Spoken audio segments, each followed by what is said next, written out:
Hi friends, ஐநார் துணையில் நாளைக்கு என்ன நடக்க போகுதுன்னு பார்க்கலாம். வாங்க வீடியோக்குள்ளே போகலாம். நம்ம சேனலை இன்னும் சப்ஸ்கிரைப் பண்ணாதவங்க சப்ஸ்கிரைப் பண்ணிக்கோங்க. சோழன் நிலாவை ஆஃபீஸ் விட்டதுக்கப்புறமா எல்லாருமே வீட்டில் பேசிகிட்டு இருக்காங்க. அப்போ சோழன் சொல்கிறாரு சேரன்கிட்ட, அண்ணன் ஒரிஜினல் அண்ணன் தங்கச்சிங்க கூட இவ்வளோ பாசமாக இருக்க மாட்டாங்கப்பா. நீங்கள் பண்ணுறது பாசமலர் காட்டி அழுகாச்சி வந்துடும் போலையே. இன்னும் கொஞ்சம் நேரம் பார்த்துருந்தா பரவாயில்ல, ஏதோ அதுக்குள்ளே கிளம்பிட்டீங்க நிலாவுக்கு ஆஃபீஸ்க்கு லேட் ஆச்சுங்கிறதுனால. சொப்பா தாங்க முடியலப்பா. அதில் ஒரு பாதி பாசமாவது நிலாவுக்கு என் மேலே வந்தால் நல்லாயிருக்கு. என்ன பண்ணுறது, என்னை தவிர இந்த வீட்டில் எல்லாத்து மேலேயும் நிலாவுக்கு பாசம் வருது அப்படிங்கிறாங்க. அதுக்கு சேரன், டே அதெல்லாம் நிலா மனசு மாறிடுண்டா, நீ வேணா பாரு அப்படின்னு சொல்லி பேசிகிட்டு இருக்காங்க ஜாலியாக. இப்போது வானதி பாண்டிக்கு ஃபோன் பண்ணுறப்போ, என்ன பாண்டி உங்கள் வீட்டில் என்னையெல்லாம் ஒரு பொருட்டாகவே மதிக்க மாட்டேங்கிறீங்க.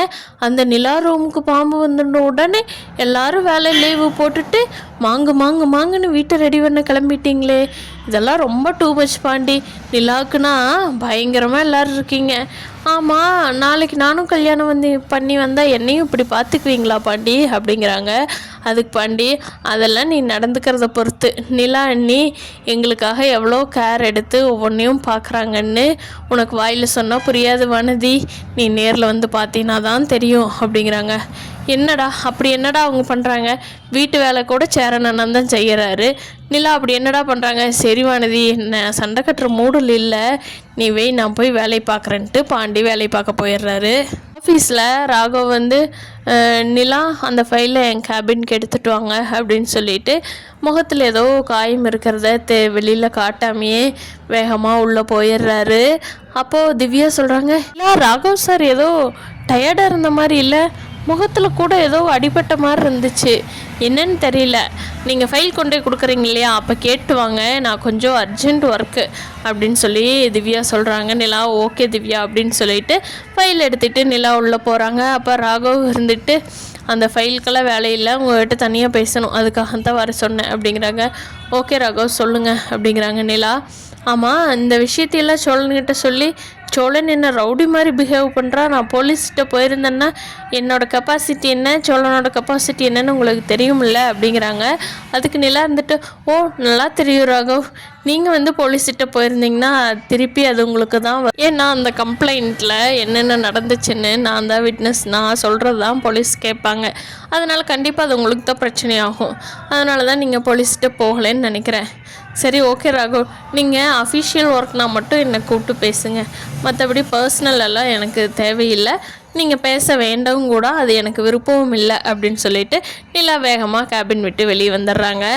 திவ்யா கேட்குறாங்க, நிலா என்னாச்சு ராகவுக்கு?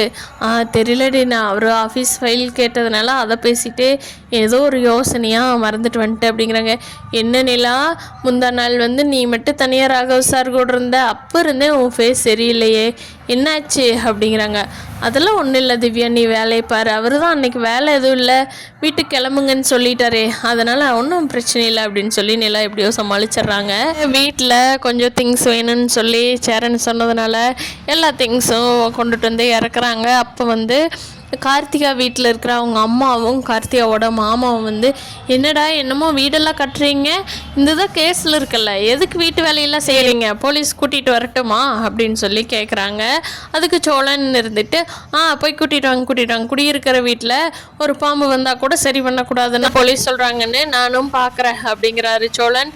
அதுக்கு அவங்க அத்தை ஆமாண்டா, நீங்கள் சரி பண்ணுறோம்பீங்க, திருப்பி ஒரு ரூம் கட்டுறோம்பீங்க, கேஸில் இருக்கிற வீட்டுக்கு எதுக்கு எங்களை கட்ட விட்டான்னு நாளைக்கு பிரச்சனை வரும், அதுக்காகத்தான் என்ன பண்ணுறீங்கன்னு பார்க்க வந்த அப்படின்னு சொல்லி கார்த்தியோட அம்மா சொல்கிறாங்க.